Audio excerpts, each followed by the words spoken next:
We're here today to take a couple minutes to thank you for your ongoing support of our work, but also to provide a brief overview of the work that our team has been up to for the past 12 months. First, just a quick refresher on our approach to our work.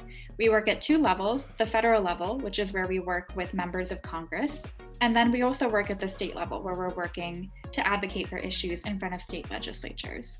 In both of these places, our primary goal is to introduce and pass legislation with your support that will increase the safety of students in their schools, homes, and communities. So with that as our brief background, let's jump into the overview, and we will start with our successes at the federal level. At the federal level, we continue to make progress toward expanding background checks, and we do this through negotiations with both Republicans and Democrats. This year, we've been able to help both sides find some common ground. We know that incremental progress can be made as we work toward a larger bipartisan solution. We've also been able to secure bipartisan support in both the U.S. House of Representatives and the U.S. Senate for the STANDUP Act, which stands for Suicide Training and Awareness Nationally Delivered for Universal Prevention. If passed, the STANDUP Act would expand access to evidence-based suicide prevention training programs for students in grades 6 through 12 across the nation. There's been a lot of progress at the state level as well.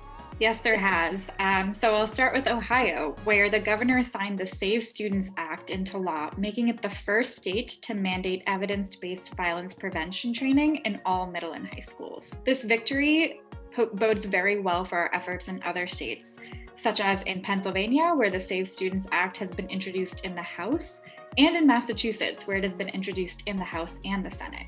Moving on to Kentucky, this year we partnered with the organization Whitney Strong to help introduce Kentucky's first ever Crisis Aversion and Rights Retention Bill. In Louisiana, we understand that suicide is one of the leading causes of death for young people, so we helped to steer introduction and passage of a study resolution calling on the Department of Education to examine the impact of evidence-based violence prevention programs in grades K through 12. And last but not least, in Texas, we helped advance legislation seeking to provide suicide prevention education to elementary school students. While this legislation did not succeed, it came very close. It received bipartisan support in the House and Senate Education Committee, and for that reason, we're going to continue advocating for it. So that was our overview, and we hope you found it helpful. But as you may have guessed, there's much more work to do, and our hope is to continue working alongside you all to get it done.